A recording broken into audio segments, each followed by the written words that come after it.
Hi, everybody. In the spirit of punctuality, we'll start this session. So great that you've joined us. We had the 10 DigHum projects in action session today that I'm very happy to host. My name is Petra. I work at the Vienna Science and Technology Fund, WWTF. You have seen our logo on stage. We are a Viennese research funding organization, and we run targeted funding calls across 4 different areas. One of those is digital humanism.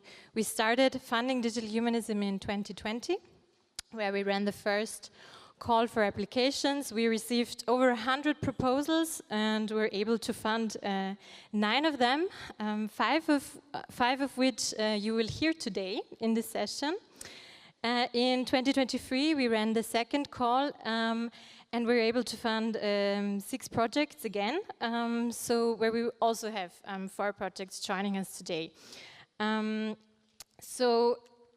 What is really nice is that right now, with more than 7 million euros, we were able to fund projects running at 8 Viennese universities and 13 universities and research institutions from Lower Austria to Maryland. So there are a lot of institutions involved also, and we also try to spread the word about digital humanism internationally.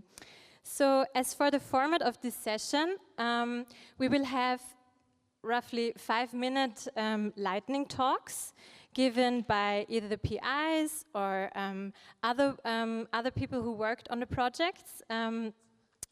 So we will do the talks. I will just ask you on stage, briefly introduce you, and then we will have time for a short Q&A with you, our audience. And afterwards, as you've already seen, we have this exhibition in the back of the room. With roll-ups produced for each project, and we will have time to you will have time to talk to the PIs there, so you can ask questions directly, and we just engage in the discussion. What we want to portray with this session today is just to make research on digital humanism tangible, so you have really the opportunity to talk to the people who are doing this every day and what it's about for them. And without further ado, I'd like to call those on stage who can really tell us what this is all about. We will hear project members of the 2 call cohorts today, so I just would like you to remember that they're all at different stages of the projects. Some projects are nearly finished, others have just recently started, so it's just different stages of progress. And let's start these sessions. First up is Matthias Zeppelzauer. That's me, so Matthias. Matthias is a PI at the Institute for Creative Media and Technologies of the Pölten University of Applied Sciences. He's one of the PIs of the Young People Against Online Hate project, and apart from that is working on content-based audio analysis, picture and video analysis, including social media analysis, as well as data mining. So Matthias, your 5 minutes start now. Thank you very much for the introduction. May I start with a short question? Who of the audience has never been affected or confronted with toxic language or online hate on social media platforms? Never. At least 3 to 4 people. So yes, this is a very sad statistic, and if we look at current studies out there, we can learn that, first of all, most of the people today are affected by online hate, as we can also see here. And one group which is particularly affected are young people. And this was the motivation for our project to develop strategies, particularly for young people, to help them to combat hate speech. So the project I'm talking about today is called Counter Speech, Young People Against Online Hate, and it's an interdisciplinary effort of social scientists from the Vienna University and computer scientists from the St. Pölten University of Applied Sciences. And our goal is to empower young people to engage in counter-speech, to actively combat hate speech, and to show online civil courage. Let me say a few words about the concept and the idea of counter-speech. The idea of counter-speech is to raise your voice against toxic statements, hateful statements, in an effective way to make the people who spread the hate stop with their initiatives.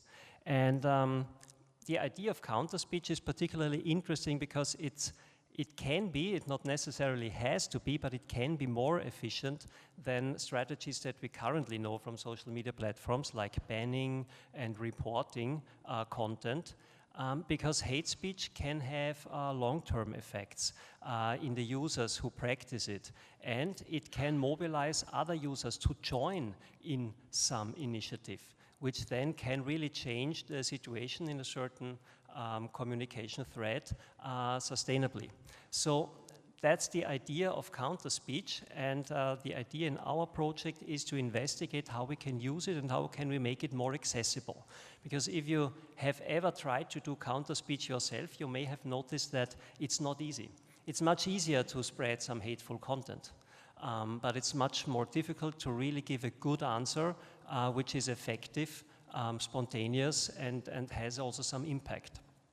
So the idea of our project is to develop digital tools, digital methods that support counter-speech and help users.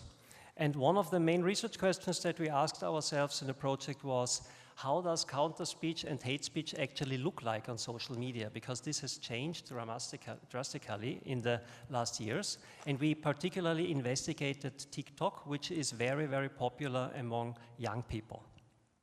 We investigated different types of counter-speech, not only textual formats, but also image-based and video-based formats of counter-speech. And we compiled a large-scale data set with more than 30 million entries to date, containing conversations, controversial conversations on specific topics, including also hate and counter-speech conversations. Together with a large number of pupils, overall more than 300 pupils, we performed a series of workshops where we discussed the topic of hate speech and counter-speech with them, and where we ask them about their behavior, their experiences, and their strategies, how they deal with counter-speech and hate speech. And based on these insights, we developed methods for the analysis of social media content to automatically detect hate and counter-speech. This is particularly challenging because hate and counter-speech becomes more and more subtle. So we came up with an architecture that uses high-level semantic concepts to classify hate and counter-speech, with the advantage that we can get and build transparent and explainable classifiers for hate and counter-speech, which are immediately explaining their decision to the users directly. And second, we developed a first mobile app that helps users to actively fight hate speech on TikTok by making context-sensitive recommendations for counter-speech. So you can use the app and create counter-speech recommendations for some toxic content that you observe. And that's it for this short introduction. If you're interested in the project, I'm happy to answer questions, maybe now if we have time, or later at the roll-up. So I think we have time for one or two short questions. Yeah, there's a question right there. You will get a microphone. Yeah. So thank you. I was wondering, isn't engagement the purpose of this toxic content as well? So by engaging with them, we're actually giving it more voice. And how does counter-speech is actively engaging with it, but not also triggering or, yeah, giving them what they actually want, which is the attention? Sorry, can you repeat the second part? Sorry, I didn't get it. Yeah, as far as what I understood is that counter-speech is engaging and creating the counter-argument for what you see in the toxic content, but the toxic contents are sometimes created to get attention and for the engagement, and not only just to express their opinions, but just to get the engagement. So how does that help to actually engage with that? Yeah, so I mean, there is always the risk that with some counter you create additional awareness or shed light on some toxic content as well. Is it that what you want to say? Yes. So this risk is there. So on the one hand side, you could say, okay, now we put more attention to something that we actually would maybe not like to see actually, but on the other hand, it creates a discourse. And this is one of the basic democratic processes that we have in our society, and that's also the basic idea behind counter speech, to have some discourse even about these topics. And of course, I have to say that this will not work in all situations. So counter speech is definitely not the solution to every problem. It can help in certain situations. Maybe not in a complete hate bubble. You will not be able to do it anymore. You cannot do anything there actually, aside from going outside of the bubble. But in bubbles which are in an, let's say, borderline state, this can create some discourse where people might engage and switch the whole thing around. Okay, thanks a lot, Matthias. Thank you very much.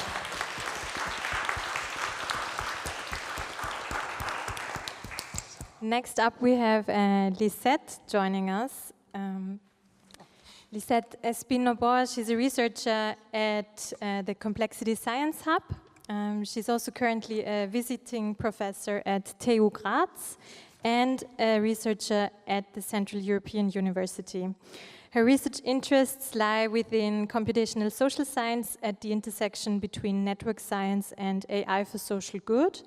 And together with Fariba Karimi and other colleagues, she works on the Humanized Algorithm project. Lisette, the floor is yours. Thank you very much, Petra. Thank you, everybody, for being here. I will also start with a question. So, have you ever heard of German journalist Martin Bernklau? Who has? Who haven't? Martin Bernklau, the German journalist, no? Martin Bernklau, no? Okay. Doesn't matter. So a little while ago, Microsoft AI Copilot got it completely wrong and turned Martin, just an ordinary guy from Tübingen, into a child molester. Can you believe that? One wrong piece of information and suddenly his life turned upside down. Now imagine for a second if that were you, that someone asked ChatGPT about you and then it completely got it wrong. So now imagine people using these AI systems to learn about your work, your career, your reputation. Do you think these systems will get it right? Do they really know the correct facts? And what if they brought up things that aren't even true, like in the case of Martin, or things that you would rather not share? That's exactly what my work is about. We are working on a system to make these AI tools more accurate and fair, especially when they are used to recommend experts like scientists, doctors, politicians, or any professional. So think of it this way. If you wanted a list of early career scientists doing exciting work in your field, you would want this list to be fair and based on merit, right? Not based on other things that don't matter. But right now, that's not the case. We have done audits, systematic audits to understand how these LLMs are working right now in the task of recommending experts. And what we have found are things that are not necessarily nice or good things. So we have found that these systems tend to highlight the same big names over and over, making it hard for young researchers to be seen. Second, we have also found that they often favor male scientists, even when there are equally talented women scientists out there. And third, they tend to recommend people mostly from the US and with white-sounding names. So this means that many talented people are left out, especially people from not so famous or countries or backgrounds. So we are hoping to find, if you are hoping to find the next rising stars in science, these AI tools might not be the right solution for us. That's why our work is very important, because we are building a framework that aims to fix these issues. So we want these AI tools to help us discover experts in any level of seniority, early career researchers, senior researchers, and so on, from different fields, not only from the popular fields, because we want these platforms to be fair and accurate. So whenever, whether you are a researcher, a decision maker, or anyone just curious to learn, we believe that AI tools should help us move forward and not get stuck in the wrong or old patterns. So this is basically our project, and if you want to learn more about, my poster is over there. Yes, and if you have any question, please raise your hand. Thank you.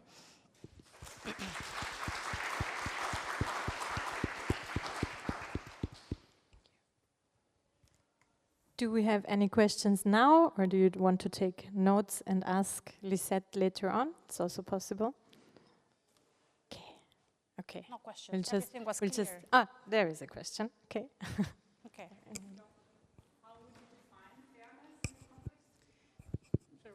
Yes. So how would you define fairness in your context? So in the audits that we did, we focus on physicists, and we know the ground truth, so to say, some factual database of physicists where physicists publish their own work. So there we know how many are, out of all this population of physicists, how many are male, how many are from Asia, from the US, and so on. So from there, that's our population representation. We compare the results that the LLMs give us. And we found that this representation doesn't match the ground truth, the factual data set. So this is basically, what we have started checking is for a statistical parity. So if the LLMs at least represent what we have in the ground truth data. Yes? Yes?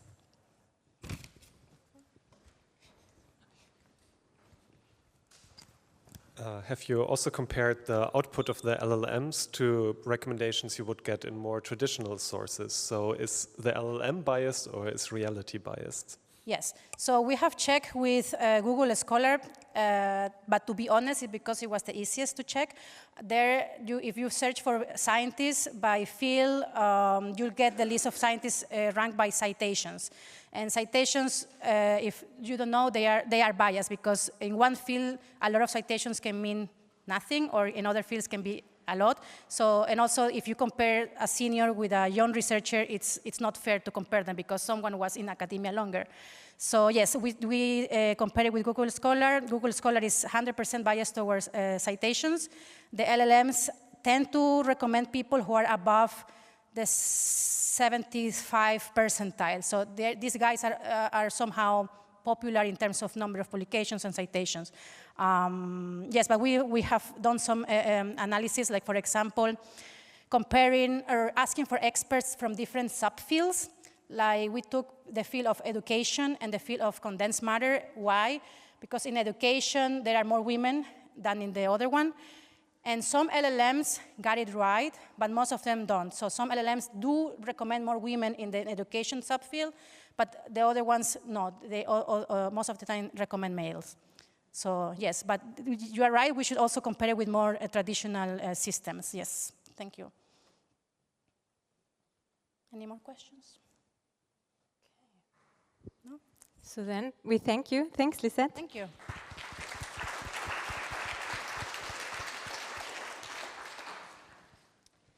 Next up, Jan, please. So this is Jan Maly from the Vienna University of Economics and Business. He's an assistant professor at the Institute for Data Process and Knowledge Management, and also a postdoctoral researcher in the database and AI group of TU Wien. He currently works on citizen-centered democratic innovation and fair online group decision-making, something we've all heard of in the keynote earlier. And apart from that, works in the field of computational social choice, logic, and knowledge representation. Please. Thank you very much. So let me start by saying we started thinking about the project maybe 2 years ago, and whenever we started to talk about the project and we pitch it to someone, we started with a sentence that unfortunately every time we say it sounds more true, namely that democracy is in crisis. But at the same time, this is not a particularly interesting observation. You probably all know that when you just look at the news today. And so the more interesting question is, what can we do about it? And unfortunately, I don't have the silver bullet answer for this, but I can tell you what might help. And this is a more participatory democracy. This is an old idea from the 60s, from the hippie times, but it had really been invigorated with the rise of the internet and the rise of digital democracy. which has been very en vogue, I would say, 10 years ago, and is a bit less in the news today. But the good news actually is it works. If you do really good citizen participation, it reduces polarization, it increases trust in politics, and so on. But there is a big qualifier here if you do really good citizen participation. And so this is what my research has been mostly on. How can we make citizen participation processes in a way that they really work, that they represent everyone, that they're fair? I've been working on this question for many years now, from the perspective of a computer scientist, so looking at processes for digital democracy and how we can make them better, fairer, more representative. But then over the last years, I started wondering, is it really my role as a computer scientist to decide that this is what it means for a participation process to be good? Am I in the role to say, oh, this definition of fairness is what we need in our participation processes? And so I began to doubt this. And at the same time, without me knowing, Carolina, my co-PI from the University of Vienna, she has worked on understanding what voters expect from elections. And so we all know mostly they just want their favorite party to win. But she also found out that beyond that, voters value fairness, proportionality, transparency, even if it is to the disadvantage of their preferred party. So she had these very interesting results, but she also had a problem because now she knew people care about fairness, proportionality, and so on, but she didn't know how to make this possible. And is it even possible to have all of this at the same time? Can you make a voting rule that is transparent, fair, and easy to understand? And so this is why we try to join forces here, to come together and on the one hand, from the computer science side, understand what kind of decision-making processes and general process layout are possible in digital democracy, but then ask the people through political science methods, through surveys and so on, what they actually care about. So to ground the democratic innovation we strive for in the actual wishes and desires and preferences of the citizens that we design these processes for. And so that's the big ambition of our project, which has only been running for a few months, so I can't tell you yet exactly how we can achieve this, but I can give you like a slight idea of what we've done so far and what we want to do in the future. So the first and most important step we've done so far is to hire 3 extremely talented PhD students who sit over there. But then we also managed to already have a big workshop with computer scientists and political scientists together, and to realize again that the first lesson of all interdisciplinary research is the first thing you need to do is to be able to speak to each other, and that can take quite some time. But I feel now we're making progress, we are understanding each other most of the time. And hopefully this year we will still be able to launch our first survey to really understand what people expect from voting rules or decision making in participatory budgeting, which is one specific form of citizen participation. And then once we know that, we will go from the computer science side and try to see whether we can actually achieve this, if we can actually make the wishes of the people into reality in voting rules that actually work. And from there on, it will be a full-on cycle between what we can actually achieve and what people want, because mostly we cannot achieve everything that people want. So this will be our project, and hopefully for the next, or for the Digital Humanism conference in 3 years, I will have fantastic results, and maybe democracy will be stronger than ever. Thank you very much.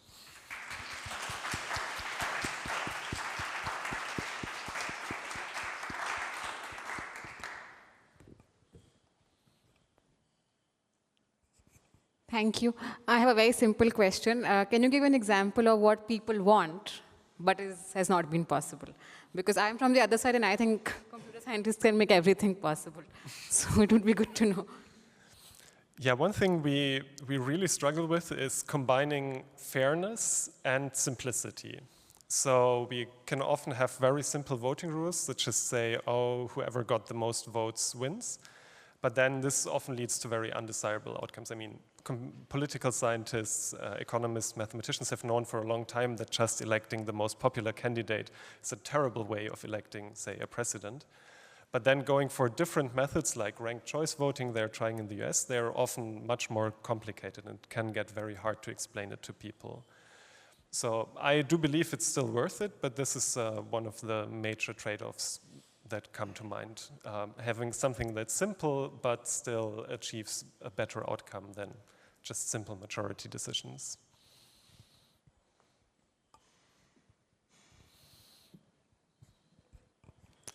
Really interesting approach, so thank you. I'm just interested to know how, like, whether this methodology could lead to sort of like almost like lend itself to like populist outcomes. Like, I think if you ask people to, in your sort of example here, if you ask people to build their own city budget, maybe they wouldn't put a lot of funding towards things like prisons that we all need but aren't so politically popular. So I was wondering how you kind of factor that in.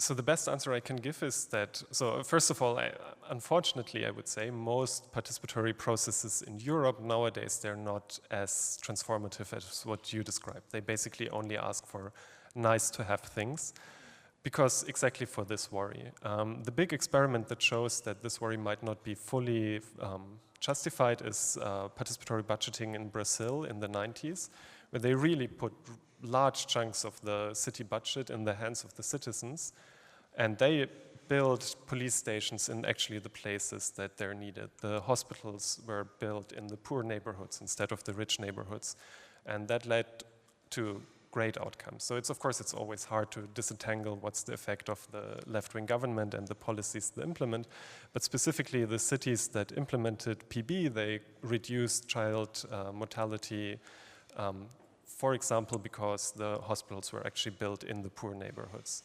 So I cannot guarantee you that it will be great, but there are examples where it worked out really nicely.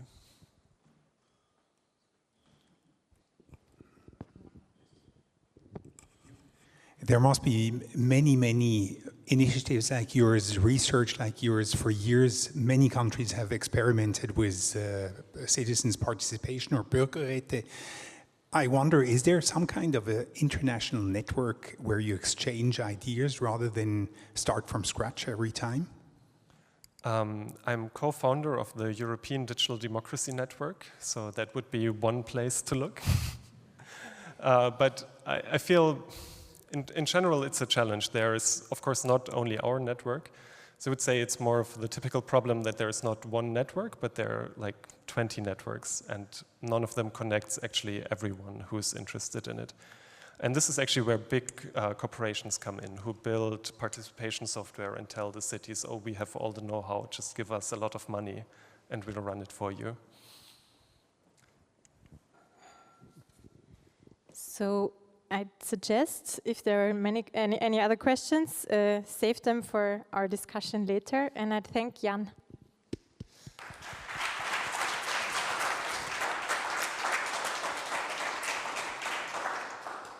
So next up we have Agata Ciabattoni joining us from TU Wien. Agata is a full professor at TU Wien, working in the fields of logic and computation with a focus on mathematical logic and formal methods. She also focuses on theory, tools, and their applications to various fields, including AI and philosophy. She's the PI of the AXIS project and will tell us more about the project now. Thanks. So I'm really happy to be here to present our AXIS project, which has just been launched, and that brings together the really different expertise of the three projects behind. So it's me. I'm specialized in logic that provides mathematical structures for reasoning processes. There is John Horty from Maryland University, who is an expert in legal reasoning, and Christine Matthias from the Austrian Institute of Technology, who is an expert in artificial intelligence. So our project deals with norms, which are fundamental principles that govern our human society. But with the advent of the artificial intelligence techniques, actually those techniques must adhere to our social, legal, and ethical norms, actually to avoid potential harm and to avoid potential outcomes that we don't want them to be. So the field, the subfield of artificial intelligence that deals with developing AI systems that have some normative competence is called machine ethics.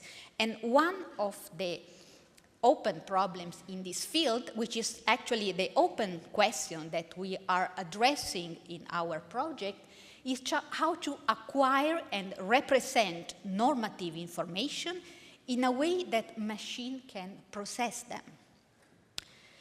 Our approach actually combines tools from very different science, let's say, disciplines. So actually, we use large language models to automatically acquire norms from legal text. And actually, just by the way, let's say manually acquiring norms is extremely time-consuming and also expensive. We use logic to represent the norms in a formal way so that we can really analyze them and use them in a correct way.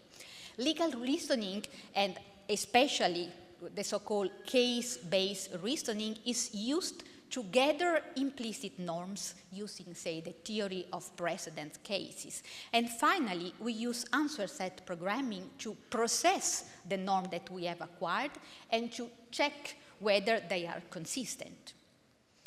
So we expect that our envision framework might bring quite some benefits in different areas. So let's say an immediate way to use it would be for building explainable systems to check legal compliance.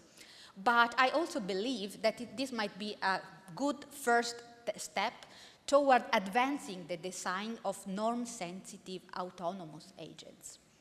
I would like to conclude my talk recalling that aligning artificial intelligence systems with human values and societal norm is not just a technical challenge. It's really something absolutely fundamental in the spirit of digital humanism to build systems that we can really trust.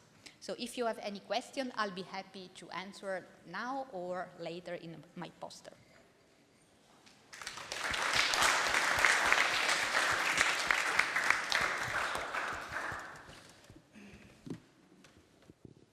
Do we have any hands up, or do you want to? No, I don't. Yeah? Thank you. Yeah.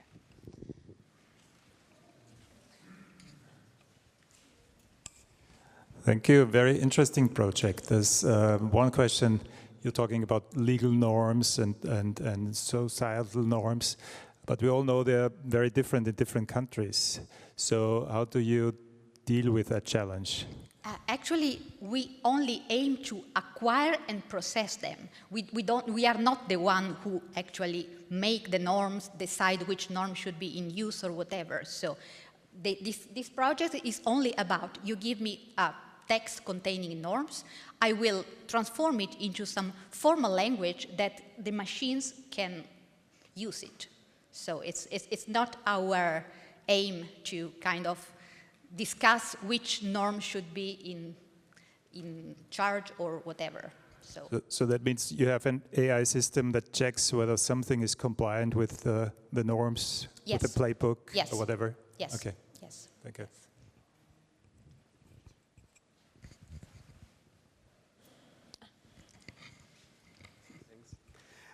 Yeah, I was wondering, isn't there some circularity in the argument, right? So some circularity. So you have systems that you don't trust because they are complex or black boxes, and then you build another system that checks it. And there's two questions that come to my mind. First thing, at some level, do we need people in the loop to be able to trust? And the second thing is, if the laws are so complicated that I actually need a machine to check that they are actually being followed, are the laws maybe too complicated and they don't help us much? Okay, the first question, which was the first question? Do we need a human in the loop? Yeah, of course we need human in the loop. We absolutely need human in the loops because, you cannot trust large language models. So once you get some text, they will make some transformation of the text into some formal language, but then there should be the human who checks it. But checking it is much less time consuming than doing it from scratch, which was the second question.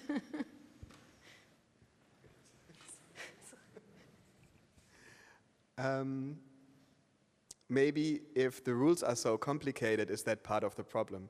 So some people say that the EU legislation is so complicated that you have a hard time to even understand what this is all about. So do we also need to work on simplifying the rules somehow?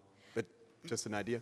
Yes, but in some cases this is not possible, and actually there are many possible rules. Just think about autonomous cars. I would like to go on an autonomous car that has inside, like hard-coded, the street code, and the street code is a huge amount of norms.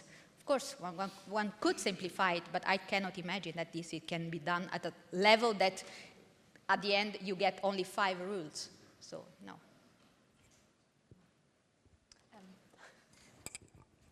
Thank you for your talk. I would be interested, which data source are you planning to use for the societal norms?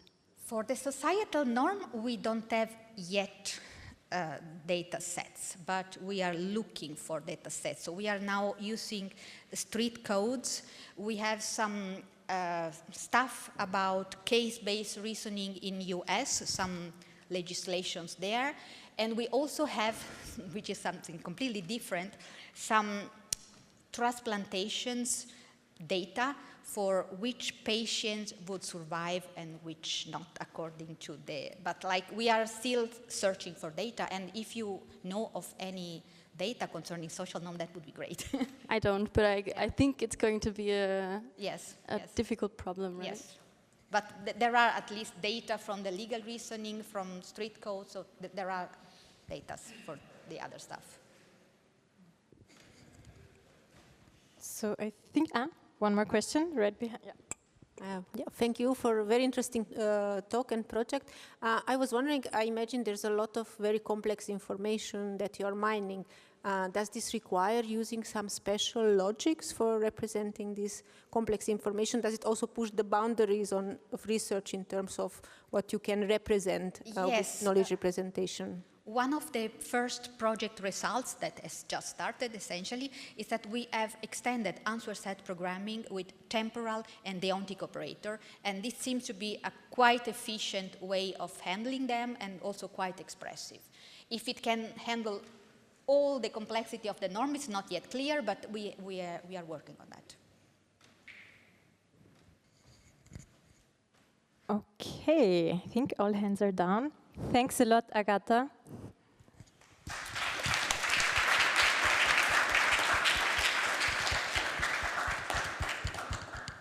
Next up, we have Hossein Kermani from the University of Vienna.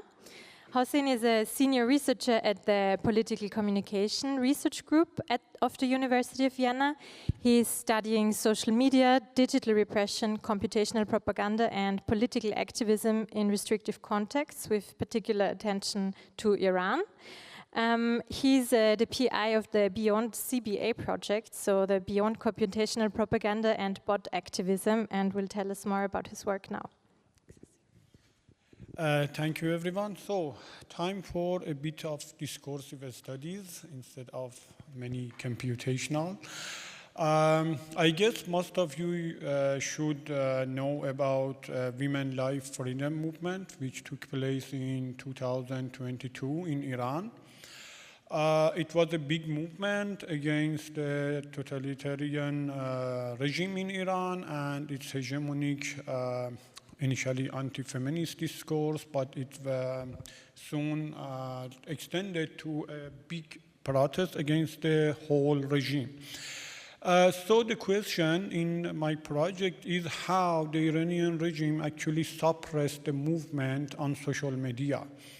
And in order to answer that question, I'm studying 4 popular social platforms: Twitter, Facebook, Instagram, and Telegram. Right now, I'm in the middle of analyzing Twitter data. And the starting point is the fact that the existing research in online social media manipulation mainly focused on social bots as actors and disinformation as practices of manipulation. So the question is, what else? What are the other tactics and practices and actors of this malicious activities actually? And how the authoritarian regimes like Iran employed them to to suppress anti-regime movement. So far, I argue in a recently published paper out of this project that actually we can distinguish between two sides of manipulation or suppression, the visible side, that the existing research focus on this side mainly today, and the dark side of manipulation. In the dark side of manipulation, there are covert agents who are hired and operated by authoritarian regimes. They argue that they are anti-regime users and social media accounts, but they are not, in fact. And there are also other types of malicious practices like fabricated stories, which are not easy to identify even by humans nor by machines. So the question is how we can identify these new types of bad actors and practices. In this project, I'm mixing discursive studies with computational methods like social network analysis and natural language processing and large language models to aims actually. At the first step, compare the reliability and validity of different computational and qualitative methods. And in the next step, I use these methods to answer the question, for instance, how we can use NLP, or if at all we can use NLP or large language models to identify this new type of practices and actors. And in the next step, I will extend the analysis to temporal shifts in bad actors' behavior and their targets. So I hypothesize that these bad actors change their behavior. There are, for instance, users who at the first or at the beginning of a movement are really anti-regime person, but because these authoritarian regimes have full power in the society, maybe could identify them in the real life and persuade them to work for the regime in covert ways. So how we can find these changes, this shift, and if we can do that at all. And finally, as the final contribution, I will provide public coded data set of hate speech, incivility, disinformation, and other tactics which can be used by other researchers and studies in the future. Thank you.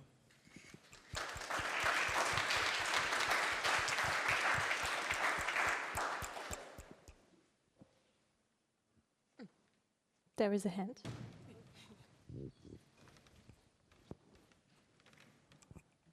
Thank you, it sounds great. So my question is, since you use computational methods, that sounds like you're not only doing like qualitative social research, but quantitative also. So my question is whether there's like an risk of giving like regimes using propaganda tools to assess their own effectiveness of their propaganda tools by doing research, like quantitative research on propaganda. Sorry, could you repeat? I'm not sure if I get it. So whether doing research on propaganda and assessing like effectiveness of propaganda gives by indirectly regimes that do propaganda a tool to assess their own effectiveness when doing propaganda. Is it kind of clear? I can't get it, to be honest.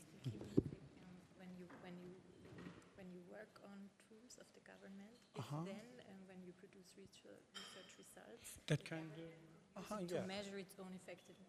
Yeah. Okay. Yeah. Like a bit of an ethical concern with these kind of. It's a risk, of course, but I guess it's the risk of all other kind of research in this area, in propaganda studies. I asked this question myself several times, and right now I don't have any answer, to be honest.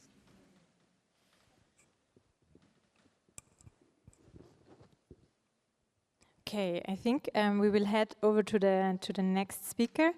Thanks, Hossein.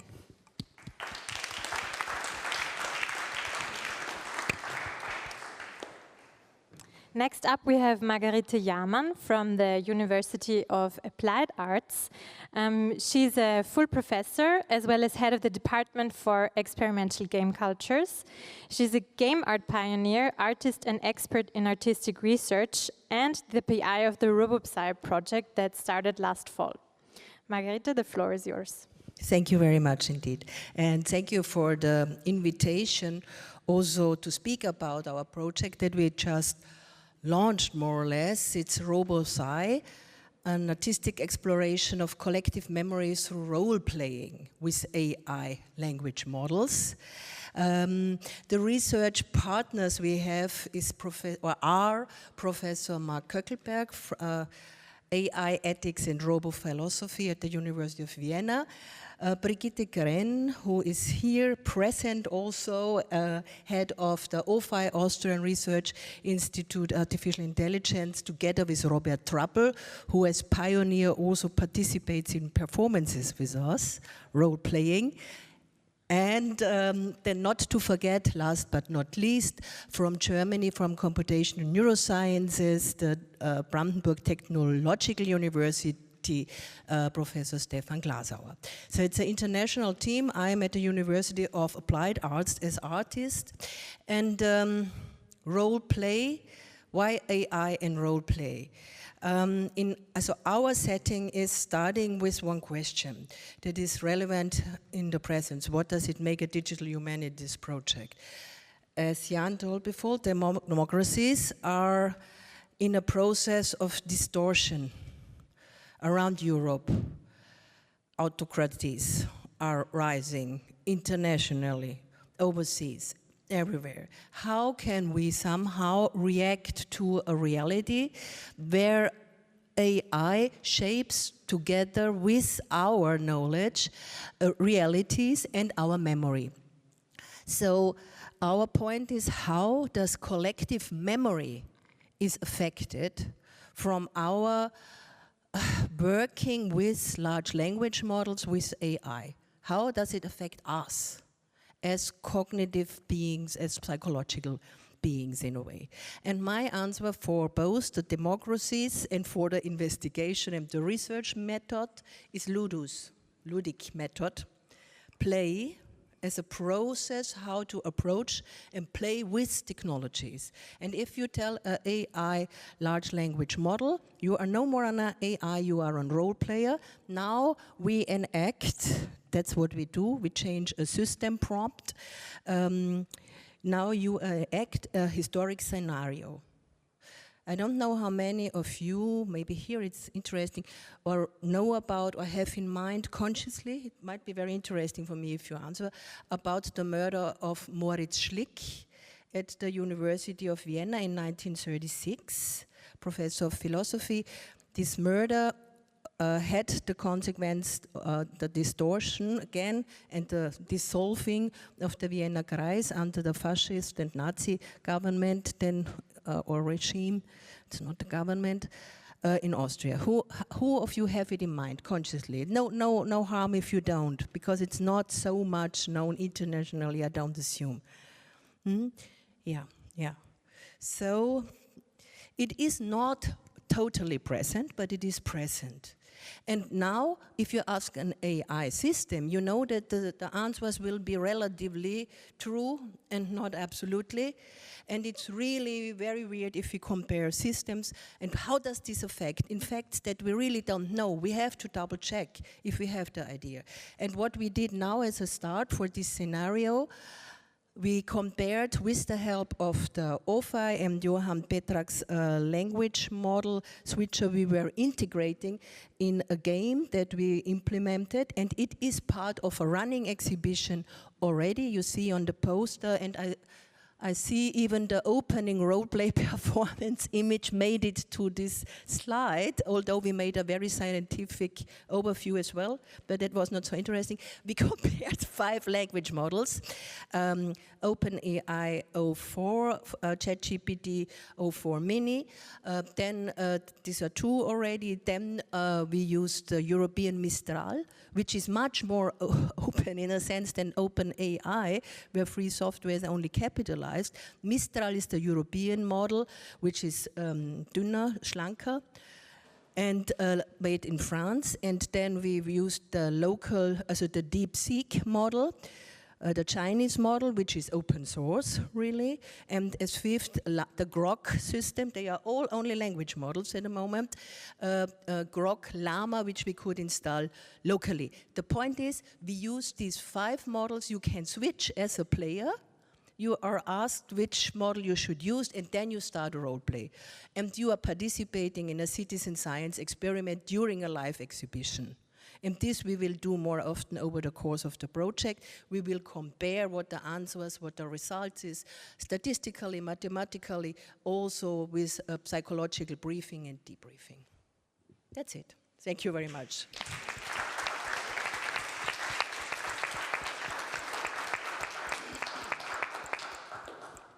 Thanks a lot, Margarete. Do we have any questions from the audience right now? Yes, there is one. Thank you, that sounds very interesting. I think it would also be interesting, I'm not sure whether you do this, but to see which kind of role play people initialize with those language models. I mean, slightly different perspective, but if you have them exhibited and people can just do anything and ask anything, I think it would be very interesting to see what they do. Thank you very much. In an exhibition setup, I don't fully agree because it's very hard to sit down and write something or speak with a language model in a public exhibition. That's why we limited the system. Also, according to my exhibition situation, it's difficult to sit down and write, or even if you speak. And that's why we make in workshop sessions where we do this, in guided sessions where we sit together. Each Thursday we have an open lab meeting at 3 p.m. at the Otto Wagner PSK in the 1st district, where we sit as group, brief, debrief. There we can do that. In the exhibition, to my opinion, no. Only 1, 2, 3, 4, 5. You can select from 5 answers, make it like a game button control. But that's enough for statistical data to compare. That's already a lot. We get a lot of data sets to compare. People are informed about that. It's all transparent. It says it's citizen science also and approved with the ethics commission as well. Right. So this means we could join you each Thursday for this brainstorming session. Okay. Yes. At 3. Oh. Right. Write it down, everybody. Yeah. Great. Okay. Okay, I think no more questions at the moment, but you will have the time also to talk to Margarete later. Thanks a lot. Thank you very much.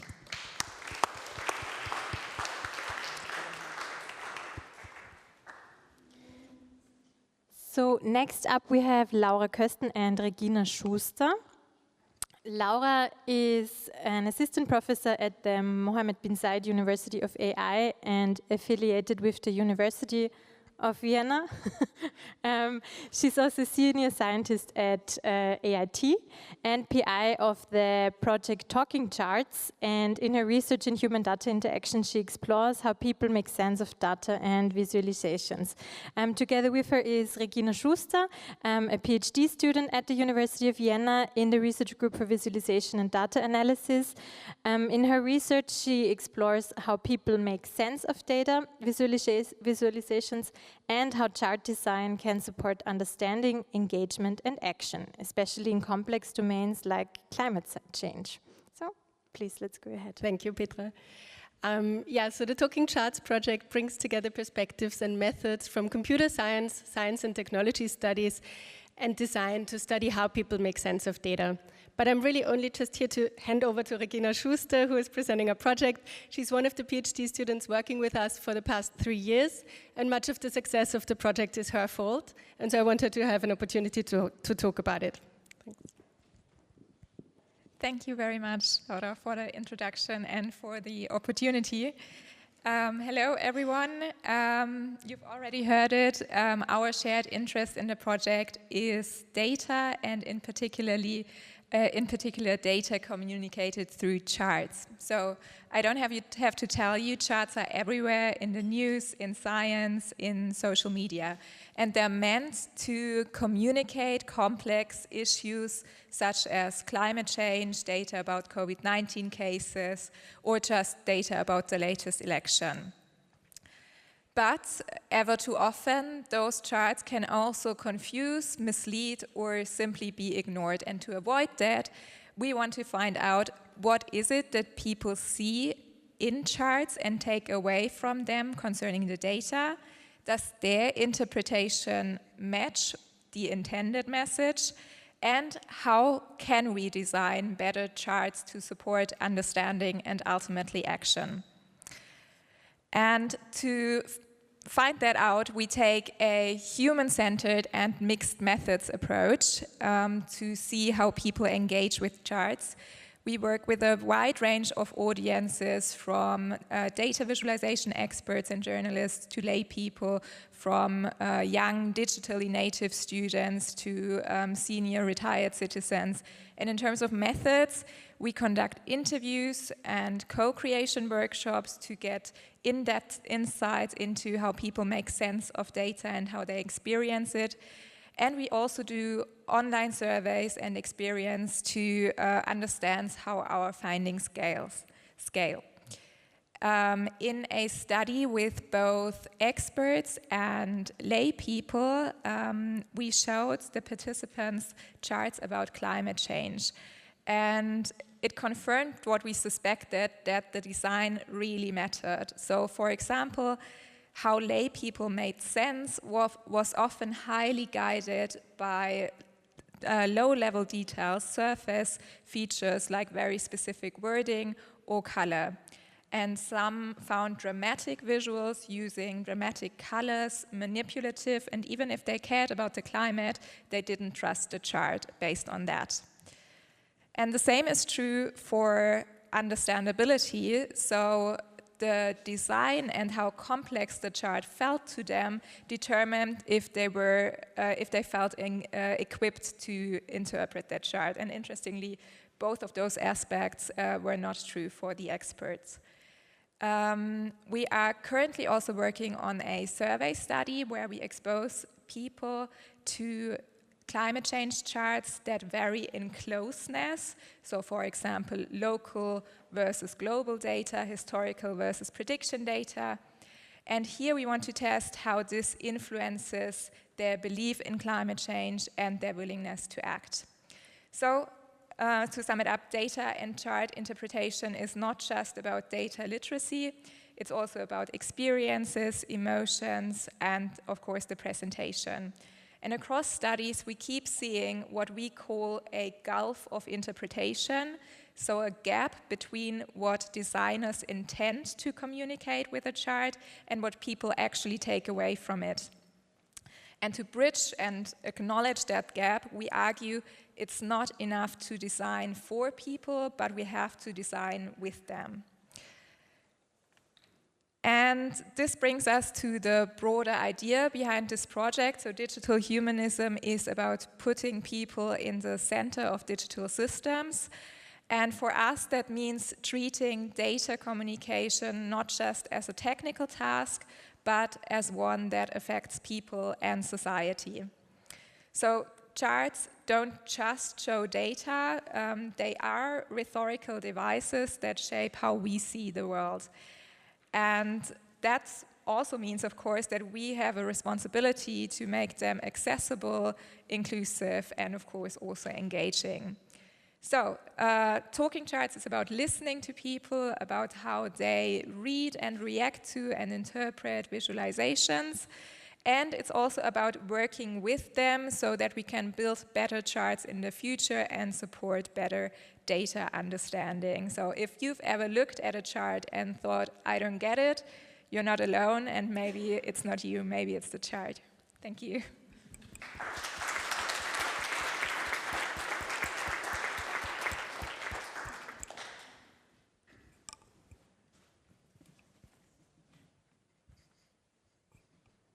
Thank you, it's a great topic. I'm wondering, because you said that kind of to the intuition that we have that extreme colors are perceived as more extreme. But if you have like visualizations that need at least 2 colors, you often have the thing with accessibility that you need to use colors that colorblind people can see. And I usually, if I see this, I don't see them as like if you have like green and red. I usually perceive them as more extreme than the colorblind version. Did you look into that, how whether that's actually the case, of course, and how to maybe bring them together, like accessibility and like getting the right idea from the colors? Yeah, definitely, that's a big issue. And if you come later to our poster, I can show you an example of what we meant with dramatic design. And we see that in the, so we use, for example, charts that are really present in news sources or science magazines to test what is out there already and how it works. And of course, most of them have a range of colors, and some are really, designed in a way where it's black background, red wording, and so on. And that is something that really didn't resonate so well with lay people in that specific study, but was completely ignored by the expert we talked to. And they said, great design, it shows that it's an urgent issue. This trust issue we only had when we talked to lay people, interestingly. Regina, if I were a publisher or an editor, would my problem be that I'm so entrenched with things I've done, kinds of visualization I've done a year ago or 5 years ago, and I don't even see my biases? Or is it that every 2 weeks a new form, an innovation, a new form, how data can be visualized, come, and I don't know what to take? So what's the mindset of those who are the gatekeepers and the designers of the visualizations? Thank you for the question. Yeah, we've done some studies with data visualization producers, so journalists in different fields, data journalists, and on the one hand, it was surprisingly easy to acquire them for our studies because some of them were just on fire in the topic. Also, they are surprisingly willing to question their assumptions. So those co-creation workshops I talked about, we also did not just with lay people, but also with those data visualization producers. And they brought their own charts and questions if they did it the right way, if there's a better way to do it now. And those were really fruitful discussions. Regina, thanks a lot. Maybe save your questions for the session later on next to the poster. Thanks a lot.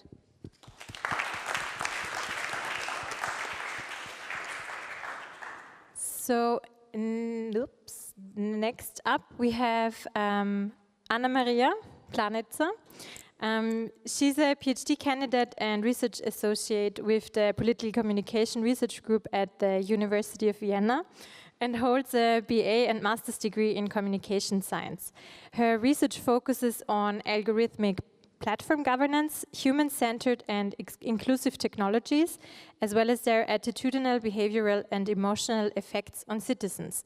She works on the TACO project, the Transparent Automated Content Moderation, and next to Anna Maria, we also have Pia Pachinger, your colleague from TU Wien here, as well as PI of the project, Sophie Lecheler, professor at University of Vienna. So the floor is yours.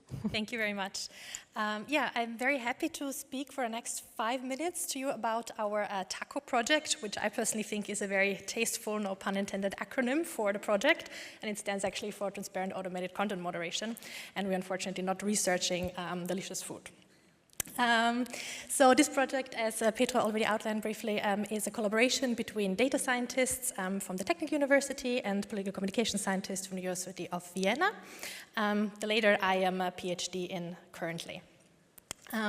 If any of you are currently using any platforms, maybe YouTube, Instagram, TikTok, or even in Austrian context, the Standard Forum, you probably have to some degree been in touch with what we are researching here, namely content moderation. Even though you might not be aware of all the aspects of it, content moderation, meaning the way in which platforms allow content to be visible online, is something that is almost present on all platforms. And the question of who is in charge, who allows which content to be online is one of the core questions we have in this project. Right now, content moderation decisions are predominantly done by platforms, as maybe recently seen, or maybe recently very prominently seen, by news coming out of Twitter, formerly X, not the other way around, X, formerly Twitter.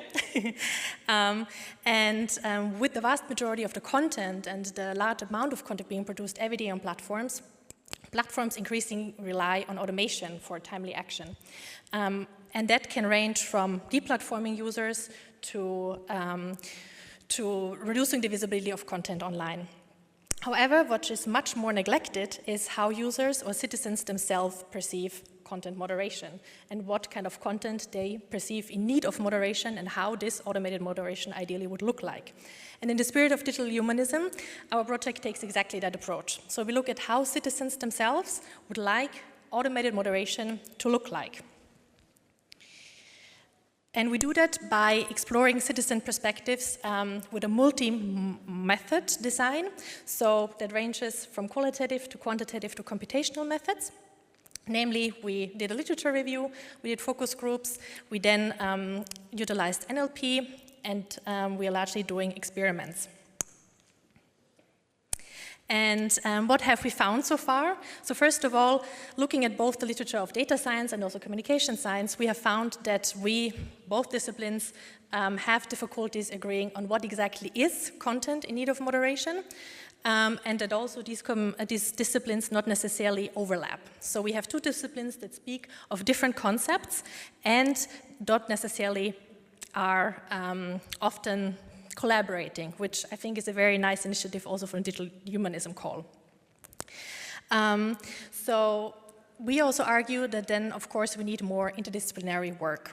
Secondly, when we then ask citizens themselves, what would you like to see moderated? Very interestingly, it was much less about the vulgarity and the abusiveness of speech, but much more about the context in which speech happens. So for instance, whether targets are specifically vulnerable, or whether the person or community who is the aggressor is in any way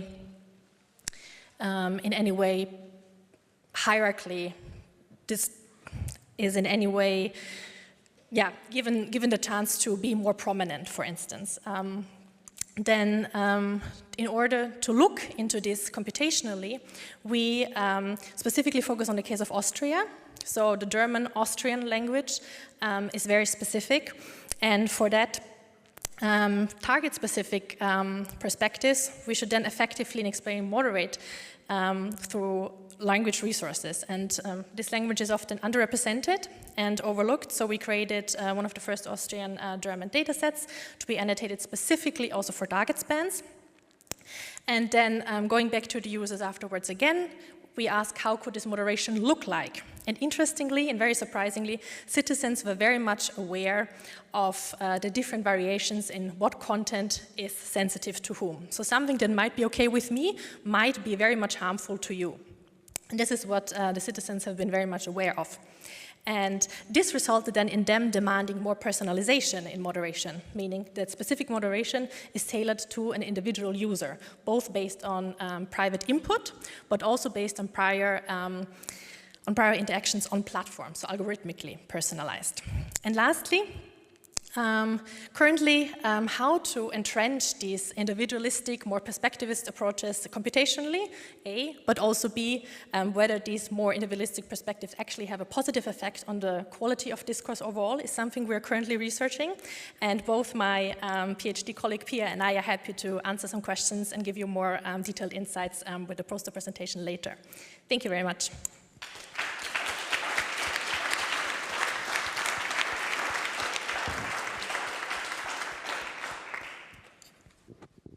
Thanks a lot, Anna Maria. There's a question, okay. Thank you very much. This is super interesting, and I'm super interested to hear that people really want this individualized moderation.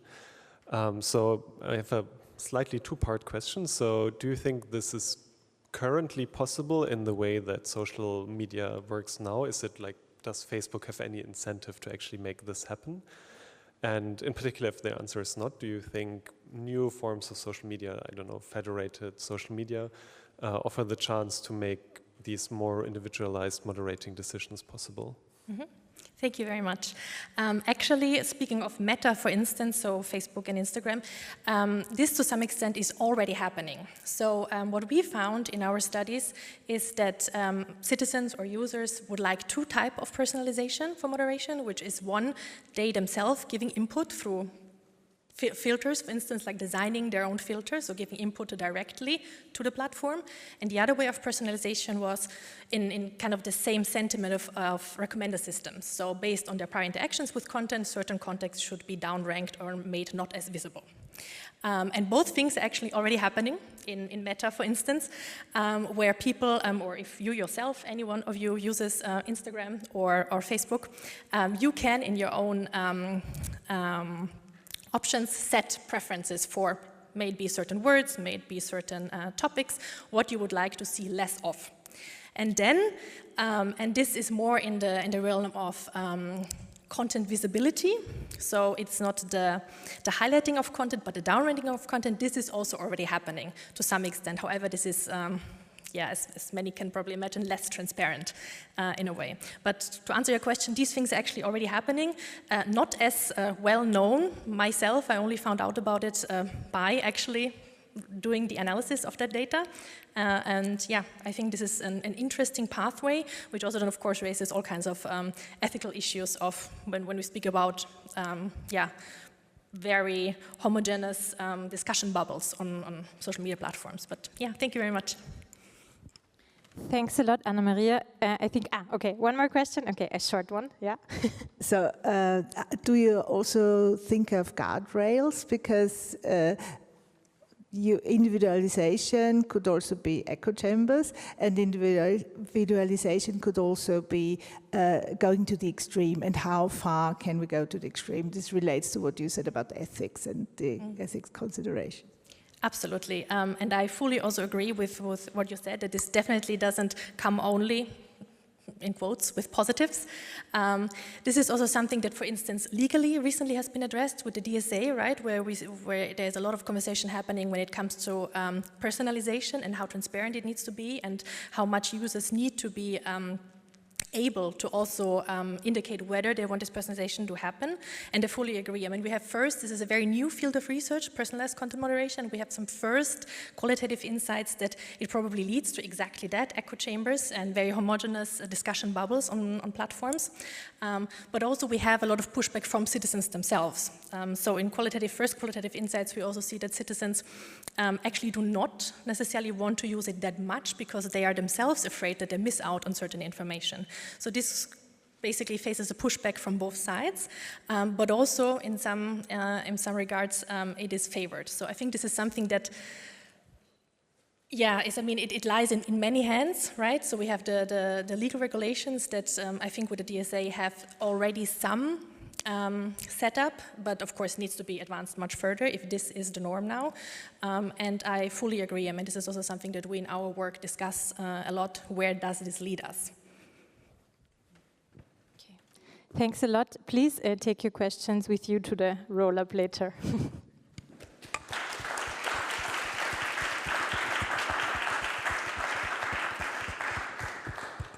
Okay, next up we have Peter Knees. This is actually not a project in the typical sense of it, but Peter will talk about the Doctoral College for Digital Humanism that has recently started. I will just briefly introduce you with some words.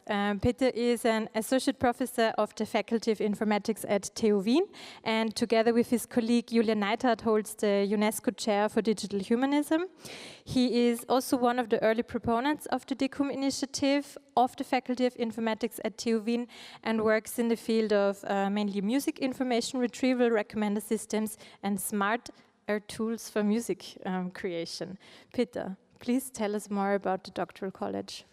Thanks for the introduction. Yes, you said already, this is not going to be a specific research project, but I'm more presenting, let's say, an hopefully institution, infrastructure in a way. I want to tell the story the other way around, actually. I hope you get why I'm doing that in the end, because I can pick up on what we've heard so far. There's some great projects going on already that are funded, and there's a lot happening in the city of Vienna. And now imagine there would be a doctoral college that combines all these PhD students, so they form a cohort and they exchange regularly and they talk about these issues among each other, to each other, with each other, rather than having their individual research projects. And actually, the doctoral college is doing that. It brings together all the PhD students in Vienna on these projects to form that community. So in a way, what we're trying to do is something like this conference on a more regular basis in a small scale, having this kind of exchange, having this interdisciplinary exchange more often for the PhD students. So actually, that is one of the side products or one of the side aspects of this doctoral college, because it's not only the ones that are in the project here, but it's actually dedicated research projects that are funded by the WWTF. So there's 5 additional PhD positions that are funded for the doctoral college.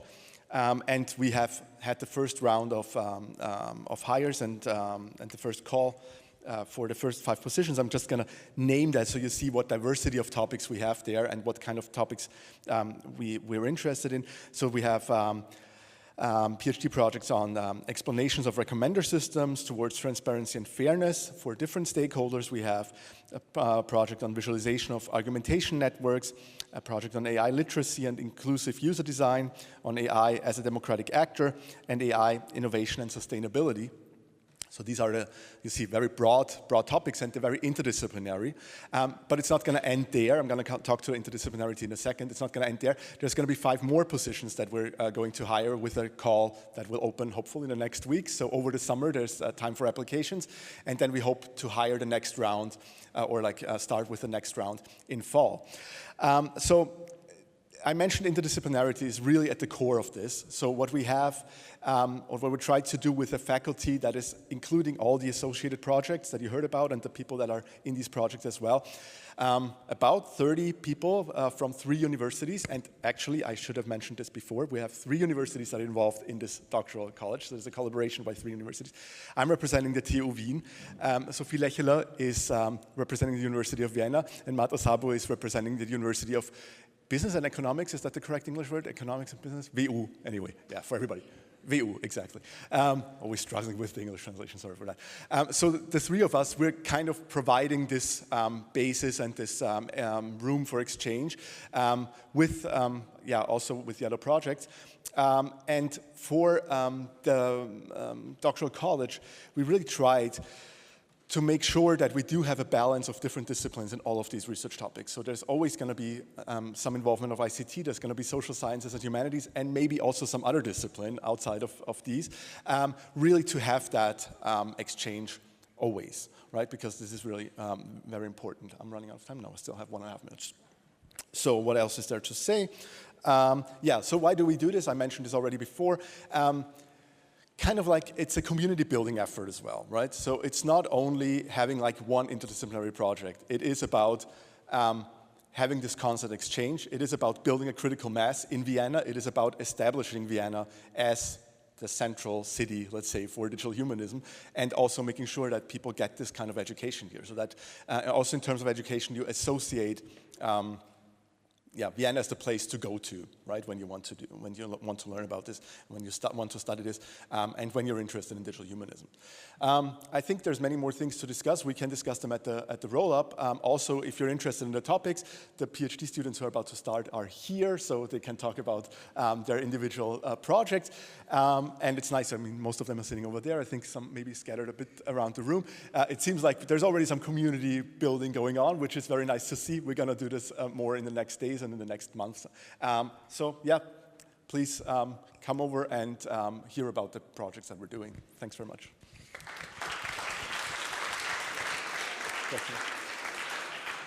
In case there's questions. Thanks, Peter. Okay, one question by Michael. Perhaps you would have said that, Petra, now, thanks, by the way, for the great moderation. These were hard days for the coordinators. Yeah, they look so relaxed now. Oh, yeah, you look relaxed now. But coordinating 9 faculties from 3 universities and a picky funder, pooh la la, you had really some stressy days. But I think this is the beginning of a real great adventure. Yeah. Thanks. Yeah, you're right. I'd kindly ask maybe Sophie and Marta, would you shortly stand up so everybody sees you and can also approach you for questions? So these are Sophie Lechler from University of Vienna and Marta Sabo from Vienna University of Economics and Business, who are also faculty of the Doc College, if you want to ask them some questions later. I thank you, Peter. And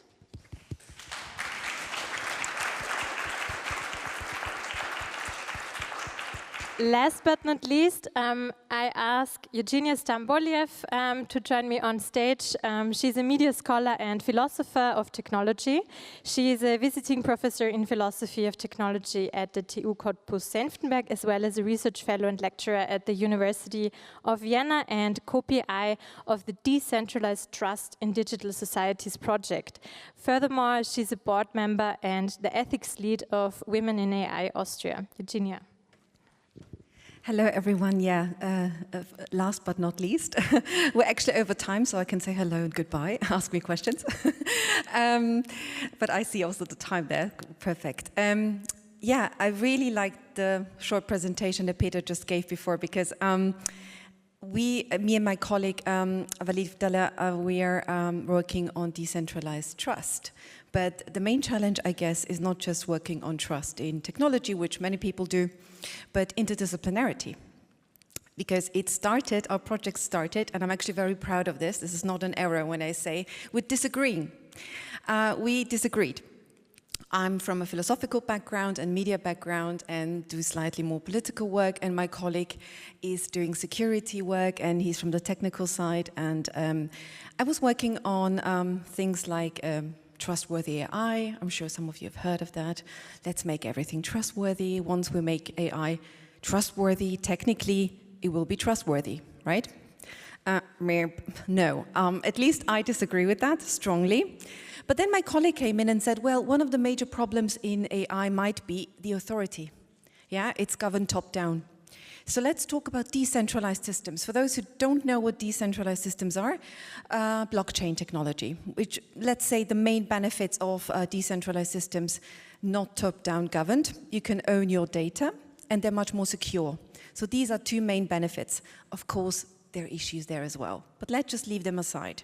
And then I jumped in and said, yeah, well, true. Of course, by the way, philosophers always jump in and are the problem for the technical field. So that's kind of our thing, but I don't mind. And then I jumped in and said, well, yeah, you're right. It's more secure and it could be more trustworthy. Actually, it's more citizen governed as well, or citizens have more control over their data. But then we came to a case study, which made these things much more complicated, which is the European Digital Identity Wallet. I'm not sure some of you have heard of that. Yeah, some are nodding, but yeah, of course the specialists, they know that. But in general, people have no clue what that is. They've never heard of it. The general public, even researchers. It's an identity wallet system, a bit like for people in Austria, the ID Austria thing, just on a European level. The idea is actually great because the European Union said, well, let's unite some kind of system for identity management throughout Europe because so many people are moving back and forth. And I don't know if any one of you have ever moved from one country to the other. It's hell from administration side. And people can own their data. They can keep the storage, like everything is under their control. But then, because I work on trust and I actually work on distrust, I'm very much interested in the idea of distrusting expertise and governments. So for me, the idea that we have now a system that seems to be decentralized, but actually is implemented by the European Union, which in itself gathers lots of distrust from certain citizens, legitimate or not, it doesn't really matter at this point, it's just a political topic. I jumped in and said, well, we have to actually look at this topic from a much more complex angle.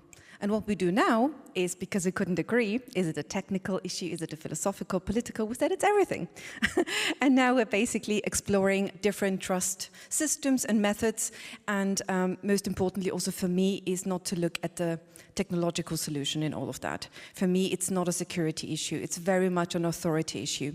People distrust political authorities, and that's a major problem when we talk about technology. And we have to take this a bit more into account when we keep talking about bias or values, because it's not going to solve anything if people don't trust their own governments. So, and that's it. Thank you.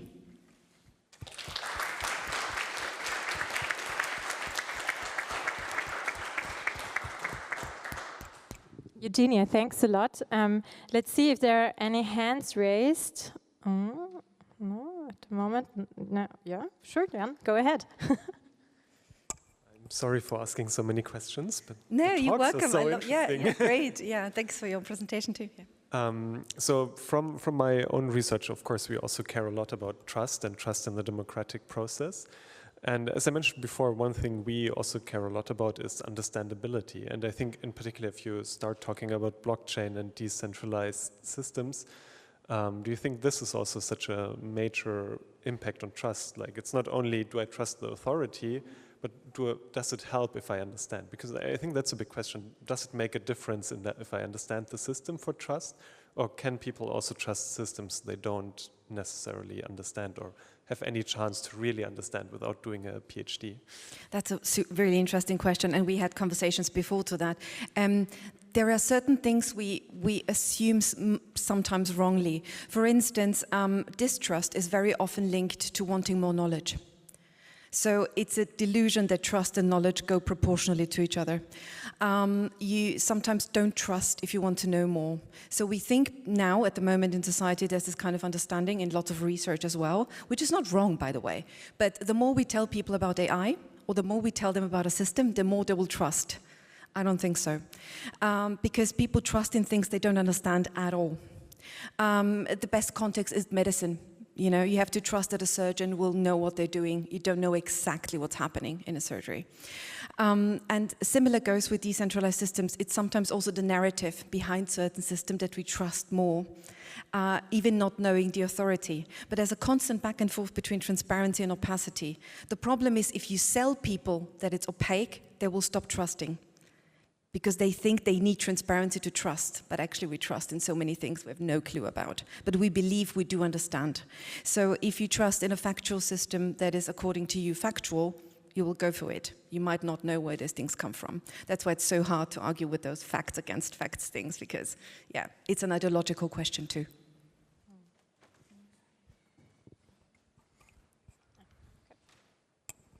Thank you. Thank you very much. I think this is a super interesting project, and I was wondering something similar along those lines. When we speak about trust, both in our research but also in general, we often speak about platform-based, the illusion of agency, and that this often is a builder of trust. And you also spoke partially a bit maybe about the illusion of transparency, the illusion of understandability, and I was wondering if this also popped up in your research.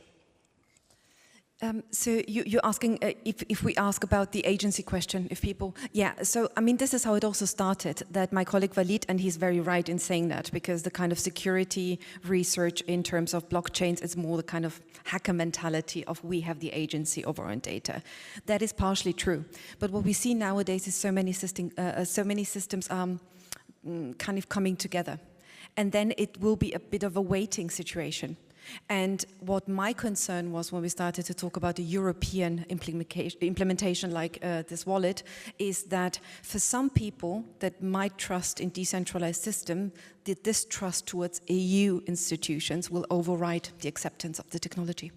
So you have to actually see, and this will be a political question, not a question of do they know what's happening in there. It will be like, I distrust the European Union because I'm leaning towards parties that hate the European Union, so I'm not going to use this wallet.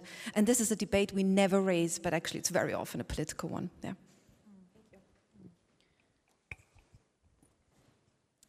Okay, thanks a lot, Eugenia.